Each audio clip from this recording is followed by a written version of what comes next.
శ్రీనివాస్, గౌరవనీయులు సబ్తక్క గారు, గౌరవనీయులు శాసనసభ్యులు కాలేరు వెంకటేష్ గారు, మన గౌరవనీయులు ముషీరాబాద్ శాసనసభ్యులు ముఠా గోపాల్ గారు, భాస్కర్ రావు అన్న గారు, ప్రభాకర్ రెడ్డి గారు, అరవింద్ గారు, పెద్దలు రావుల చంద్రశేఖర్ రెడ్డి గారు, ఎర్రోల శ్రీనివాస్ గారు, గౌరవ మిత్రులు మాజీ శాసనమండలి సభ్యులు కర్నె ప్రభాకర్ గారు, ముఖ్యంగా మా సర్వేయర్ సోదర సోదరిమణులు అందరికీ నమస్కారం. మీ బాధ చూస్తూ ఉంటే నిజంగా ఈ ప్రభుత్వం ఇది ప్రజాపాలన కాదు, ఇది ప్రజాకంటక ప్రభుత్వం. ఒక ప్రజాపాలన అని చెప్పుకొని ఇలా అధికారంలోకి వచ్చిండ్రు. కనీసం మిమ్మల్ని పిలిచి మాట్లాడడానికి కూడా సమయం ఇవ్వడం లేదు, చర్చించడానికి కూడా ప్రభుత్వం సిద్ధంగా లేదంటే అది ప్రజాప్రభుత్వం ఎట్లా అవుతుంది అని నేను అడుగుతా ఉన్నా. ఇప్పుడు రేవంత్ రెడ్డి గారు నేను సూటిగా అడుగుతా ఉన్నా, నువ్వు 70,000 ఉద్యోగాలు ఇచ్చినా అన్నావు, 70,000 మందికి నియామక పత్రాలు ఇచ్చినా అని చెప్తున్నావు. ఆ 70,000లో ఈ 6,000 కూడా భాగమే కదా. మరి జీతం లేనిది అది నియామక పత్రం ఎట్లయితుంది? ₹1 జీతం ఇవ్వకుండా అది ఉద్యోగం ఎట్లయితుందో సమాధానం చెప్పాలి రేవంత్ రెడ్డి రోజు. అరే ₹1 జీతం ఉండదు, నెల నెల జీతం ఇచ్చేది లేదు, మరి జీతమే లేనప్పుడు అది ఉద్యోగం ఎట్లయితుంది? అది నియామక పత్రం ఎట్లయితుంది? అది అంటే రేవంత్ రెడ్డి చెప్పిన 70,000 ఉద్యోగాలు ఎంత బూటకమో దీన్ని బట్టి అర్థమైపోతా ఉంది. ఏమనంటే నేను 70,000 ఉద్యోగాలు ఇచ్చిన అంటాడు. ఆ 70,000లో ఈ 6,000 ఉత్తదే కదా, ₹1 జీతం లేదు. ఏమన్నా అడిగితే కలెక్టర్లు ఏమంటున్నారు మిమ్మల్ని? రైతుల దగ్గర వసూలు చేసుకోండి, ప్రజల దగ్గర లంచాలు తీసుకోండి. ఇదా ప్రజాప్రభుత్వం చెప్పేది? ప్రజలను అడుక్కోండి, ప్రజల దగ్గర లంచాలు తీసుకోండి, రైతుల దగ్గర అడుక్కోండి అన్నప్పుడు అది ఎట్లా ప్రజాప్రభుత్వం అవుతుంది? ప్రజల కోసం పనిచేసే ప్రభుత్వం ఎట్లయితుంది? మీరందరూ కూడా ఇలా బీటెక్ ఎంటెక్ చదివి graduates, civil engineering, civil diploma holders, ఇలా యువశక్తి మీరంతా కూడా. అంటే ఏమనుకుంటున్నాడు లోకేష్ కుమార్ కూడా ఒక ఐఏఎస్ ఆఫీసరు ఎంత బాధ్యత రహిత్యంగా అట్లా మాట్లాడొచ్చునా? మీరు పోయి పొంగులేటి గారిని కలిస్తే చేతిలో ఏది ఉంటే దాంతో కొడతాడు అంటే ఈ పొంగులేటి ఏమనుకుంటుండు, లోకేష్ ఏమనుకుంటుండు? కొట్టనీకి ఆ ప్రభుత్వాలు ఉన్నాయి. మొన్న ఏమైందో ఢిల్లీలో చూసినాం కదా, జంజీ పడితే దేశమే అతలకుతలమై ధర్మేంద్ర ప్రధాన్ రాజీనామా చేయాల్సి వచ్చింది.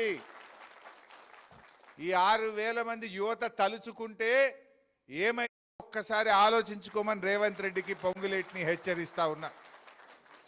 యువశక్తి, మేధాశక్తి, చదువుకున్న విద్యావంతులు ఈ 6,000 మంది కానీ, ఇది 6,000 అంటే వ్యక్తులా? వీళ్ళు 6,000 కుటుంబాలు, 6,000 శక్తులు. వీళ్ళు తిరగబడితే ఏమవుతుందో ఒక్కసారి గుర్తు తెచ్చుకో.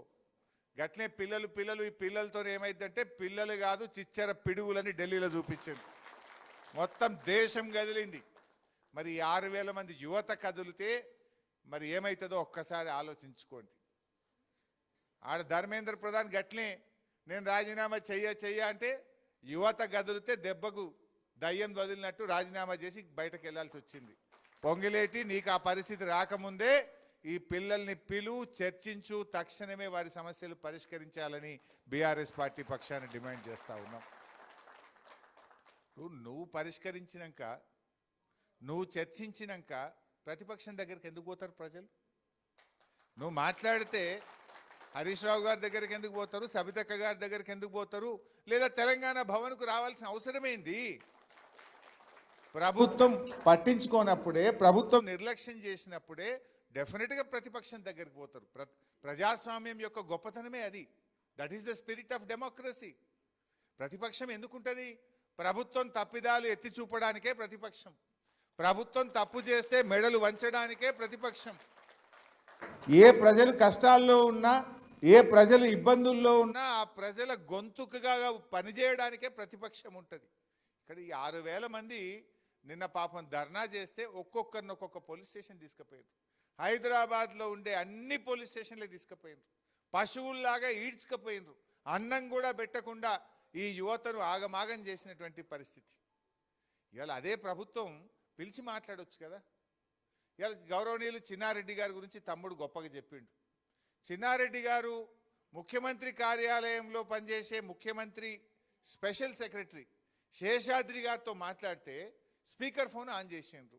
శేషాద్రి గారు ఏమంటుండు, ముఖ్యమంత్రి ఇగో హట్ అయింది, ముఖ్యమంత్రి ఇగో హట్ అయింది కనుక మీరు వాళ్ళతో మాట్లాడకుండా ఎలగొట్టుండ్రి అంటుండట.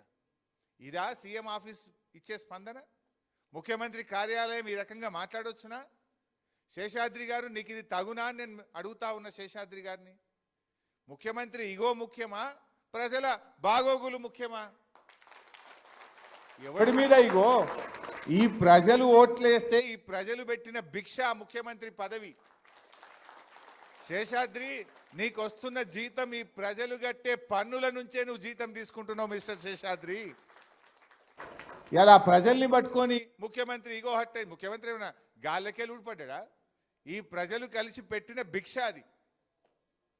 ఇలా ముఖ్యమంత్రి ఇగో హట్ అయింది, వాళ్ళతో మాట్లాడొద్దు, వాళ్ళని ఎలగొట్టుండ్రి. What is this? ఇదేమన్నా ప్రజాస్వామ్యమా ఇంకేమన్నా? ఇదేమన్నా మిలిటరీ రాజ్యం అనుకుంటున్నారా? ఇది సరి అయినటువంటి పద్ధతి కాదు. బట్ ఏది ఏమైనా మీరు ఆందోళన చెందకండి. ఎందుకంటే ఇప్పుడే చెప్పినారు, పాపం ఇద్దరు ఆత్మహత్య చేసుకున్నారు. కుటుంబాలు గడవక, ఇల్లు గడవక, అప్పులు కట్టుకోలేక ఇద్దరు యంగ్ సర్వేయర్స్, లైసెన్స్డ్ సర్వేయర్స్ ఆత్మహత్య చేసుకున్నారు. ఇలా మీ పరిస్థితి ఏమైంది? జీతం రాదు, హెల్త్ ఇన్సూరెన్స్ స్కీమ్ లేదు, ట్రావెల్ అలవెన్స్ లేదు. ఆడికి పోయి సర్వే చేస్తే నీ పెట్రోల్కే సరిపోతలేవు నీ పైసలు.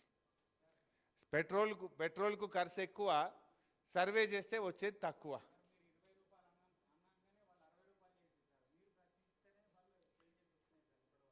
అది కూడా సరిపోదు కదా. 60 రూపాయలు ఏ మూలకు సరిపోతుంది? నువ్వు 60 రూపాయలు నీ పెట్రోల్ ఖర్చే 100 రూపాయలు. లీటర్ పెట్రోల్ కావాలంటే 100, అన్నం తినాలంటే 50 60 అవుతాయి. 60 రూపాయలు అన్నానికి పోతుంది, లీటర్ పెట్రోల్కి 100 పోతే నువ్వు మా అంటే ఒక రోజుకు 1-2 ఎకరాలు చేయడం కష్టం కదా. ఓ రోజు వర్షం పడుతుంది, ఓ రోజు పక్క పొంట రైతు సహకరించాడు, ఆందాక పోయినాక వెళ్ళగొడతారు. ఎట్లా చెప్తాము? ఈ విషయం కలెక్టర్లకు చెప్తే అడుక్కోండి, లంచాలు తీసుకోండి, వసూలు చేసుకోండి అని చెప్పబట్టి ఇదేం ప్రభుత్వం అని నేను అడుగుతా ఉన్నా. అందువల్ల మిత్రులారా, మీరు ఆందోళన చెందొద్దు. బీఆర్ఎస్ పార్టీ మీకు అండగా ఉంటుంది. కేసీఆర్ గారి నాయకత్వంలో మీ పక్షాన మేమందరం కూడా పోరాడతాం. ఈ సెప్టెంబర్లో అసెంబ్లీ సమావేశాలు ఉంటాయి. డెఫినెట్గా ఒకరోజు లైసెన్స్డ్ సర్వేల కోసం బీఆర్ఎస్ పార్టీ మీకోసం గలమెత్తుతుంది. మేము పోరాడతాం. అన్ని జిల్లాల్లో కూడా మీరు చేసే ఆందోళన కార్యక్రమాల్లో పార్టీ గౌరవ శాసనసభ్యులు, శాసన మండలి సభ్యులు, పార్టీ నాయకులంతా కూడా మీకు అండగా నిలబడతాం. మీ సమస్య పరిష్కారం అయ్యేదాకా కూడా మీ వెన్నంటి ఉంటాం. మీరు ధైర్యంగా ఉండాలని చెప్పి కూడా ఈ సందర్భంగా మీకు పిలుపునిస్తా ఉన్నాం. పోరాడితే పోయేదేం లేదు, బానిస సంఖ్యలు తప్ప అన్నారు. అందువల్ల పోరాటమే మనకు పరిష్కారం ఇస్తుంది. ఎందుకంటే ఈ బోగస్ మాటలు మనకు అర్థమైపోయినాయి. 70,000 ఉద్యోగాలు ఇచ్చినామన్నారు. ఇచ్చిండ్రా నిజంగా? ఇవాళ కేసీఆర్ గారు నోటిఫికేషన్ ఇచ్చి, కేసీఆర్ గారు పరీక్ష పెట్టి, కేసీఆర్ గారే రిజల్ట్ ఇచ్చి, అన్నీ అయిపోయిన, ఫిజికల్ టెస్ట్ అయిపోతే కాగితం ఇచ్చి నేను ఉద్యోగం ఇచ్చిన అంటాడు. మొన్న మేము అసెంబ్లీలో అడిగినాం ఒక ప్రశ్న. కాంగ్రెస్ ప్రభుత్వం వచ్చిన తర్వాత మీరు నోటిఫికేషన్ ఇచ్చి మీరు ఇచ్చిన ఉద్యోగాలు ఎన్ని అని మేము ఎమ్మెల్యేలము, మా ముఠా గోపాలన్న, మేమందరం అసెంబ్లీలో అడిగినాం. అడిగితే ప్రభుత్వం లేచి ఏం సమాధానం ఇచ్చింది తెలుసా? 16,500 మాత్రమే. మీరు చెప్పింది ఏందన్నాడు రాహుల్ గాంధీ, రేవంత్ రెడ్డి, ప్రియాంక గాంధీలు వచ్చి ఏం చెప్పిండ్రు?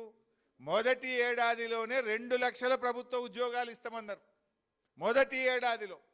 ఇప్పుడు 3 ఏళ్ళు దగ్గరికి వచ్చింది, ఇచ్చిన ఎన్ని అంటే 16,500. అంటే ఎంత పచ్చి అబద్ధాలు మాట్లాడతారో మీరు అర్థం చేసుకో. ఇలా 70,000 ఉద్యోగాలు ఇచ్చి 70,000లో 6,000 లైసెన్స్డ్ సర్వేయర్లకు కూడా ఉద్యోగాలు ఇచ్చినామంటారు. ఇదేం ఉద్యోగము? చచ్చిపోతే రూపాయి పిల్లలకు కంపాషనేట్ జాబ్ రాదు, హెల్త్ ఇన్సూరెన్స్ లేదు, రూపాయి జీతం రాదు, కూర్చుంటందుకు కుర్చీ లేదు, ఇక మీకు ఉద్యోగం ఇచ్చినామంటాడు. దేశం మీద పడి వసూలు చేసుకోనని చెప్పి లైసెన్స్ ఇచ్చినా మీకు ఉద్యోగం ఇచ్చినా అంటాడు. ఇదా ప్రజాపాలన? ఇదా రేవంత్ రెడ్డి చెప్పే మాటలు? అంటే నేతి బీరకాయలో నెయ్యి ఎంత ఉంటుందో రేవంత్ రెడ్డి మాటల్లో నిజమంత ఉంటుంది. ఇంతకంటే సాక్ష్యం ఏం కావాలి? 70,000 ఉద్యోగాల్లో మీ 6,000 కలపడం కంటే మోసం, దగ ఇంకోటి ఉంటుందా? ఇది రూపాయి జీతం గవర్నమెంట్కి వెళ్ళి ఇవ్వకుండా ఇది ఉద్యోగం ఎట్లయితుంది? అంటే ఎంత పచ్చి మోసం ఉంటుందో ఇవాళ మీరు అర్థం చేసుకునే ప్రయత్నం చేయండి. బట్ ఏది ఏమైనా భయపడాల్సిన అవసరం లేదు. మీ వెనుక మేమున్నాం, మీ వెనుక బీఆర్ఎస్ ఫ్యామిలీ ఉంది. ఫైట్ చేయండి, మీ సమస్య పరిష్కారం అయ్యేదాకా మీ వెంట ఉంటాం. కాదంటే 2 ఏళ్ల తర్వాత వచ్చేది బీఆర్ఎస్ గవర్నమెంటే, అప్పుడైనా మేము మిమ్మల్ని కాపాడుకుంటాం. మీరేం భయపడాల్సిన అవసరం లేదు. మీ పవర్ ఏందో చూపియండి.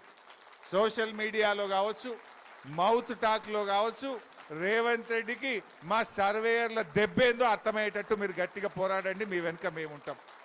దెబ్బకు దిగని వస్తాడు, లేదంటే మనం చేసుకుందాం. జై తెలంగాణ.